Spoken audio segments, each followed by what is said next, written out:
আমার যে সরকার যে চালাবে আর কি রাষ্ট্র ব্যবস্থাটা, সেটা যেন কোনো নির্দিষ্ট ধর্মের হয়ে না যায়। রাষ্ট্রের কোনো ধর্ম থাকতে নেই।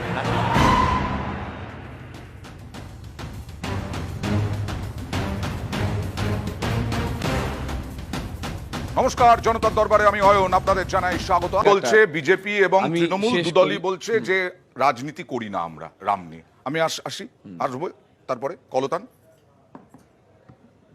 প্রাইম টাইমে আলোচনার 7 মিনিট হয়ে গিয়েছে।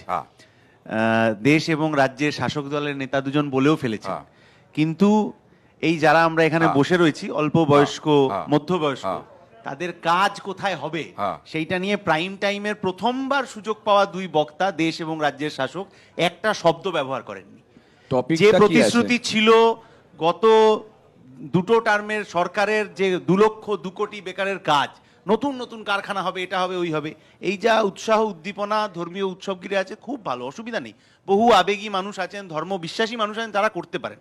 কিন্তু এই উৎসাহ উদ্দীপনা গোটা যুব সমাজ একসাথে রাস্তায় নেমে উৎসাহ উদ্দীপনা পেত যদি কোনো একটা কারখানার দরজার ফিতে কেটে এই সমস্ত রাজনৈতিক দলের নেতারা উঠে যেতেন। কমতি রয়েছে, কারা বলছে কমতি রয়েছে উৎসাহে? আমি বলছি যে উৎসাহটা আরো বেশি পেতাম তখন যখন কোনো একটা কারখানার ফিতে কেটে আরো কিছু বেকার ছেলে মেয়েকে সেখানে ভেতরে ঢোকানোর ব্যবস্থা করা যেত, তাহলে সুবিধা হতো। বেশি ভালোবাসা অনীহা, মানে সত্যি তো শাসক এবং প্রধান বিরোধী দল তারা রামে আছে, তোমরা কোথায়?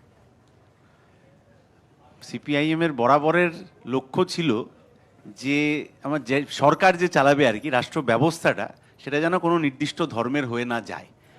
রাষ্ট্রের কোনো ধর্ম থাকতে নেই। রাষ্ট্রে আমরা যারা আছি মানুষ, ভোটার, তাদের নিজস্ব নিজস্ব থাকতে পারে, কিন্তু রাষ্ট্র যদি কোনো একটা ধর্মের পক্ষে দাঁড়িয়ে যায় তাহলে অন্য ধর্মাবলম্বী যারা, তাদের অসুবিধা হতে পারে। যেরকম আখলাকের হলো, যেরকম আনিস খানের হলো, যেরকম উন্নাও হাতরাস সন্দেশখালী হলো।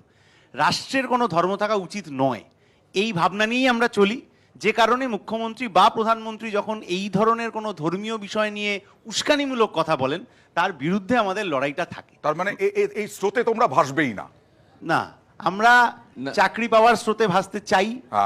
গত এই যে নির্বাচন এলেই সিপিআইএম একটা ইশতেহার বের করে, সমস্ত পলিটিক্যাল পার্টি করে, কিন্তু 2011 সালে তৃণমূলের ইশতেহার বা 2014 সালের বিজেপির ইশতেহারের প্রসঙ্গ তুলতে গেলেই এখন চারদিক থেকে চিৎকার চেঁচামেচি ধেয়ে আসবে। কারণ ওই ইশতেহারগুলোতে বছরে যত যত বেকারের চাকরির কথা বলা ছিল 10 বছরের সরকারে, সেগুলো কিছু হয়নি। ফলে আমরা এই কথাটাই বলে যাই। আমি বলছি যে বিজেপির নেতাদের এত উত্তেজিত না হয় ভালো এক্ষেত্রে, কারণ হচ্ছে যে এই তাপস রায়ের বাড়িতে ইডি গেল, তখন সবাই খুব দৌড়ঝাঁপ করলো। তারপরে তাপস রায় বিজেপিতে জয়েন করলেন, ইডি আগামী 2-3 বছর উনি যদি বিজেপিতে থাকেন তাহলে ওনার বাড়িতে যাবে না।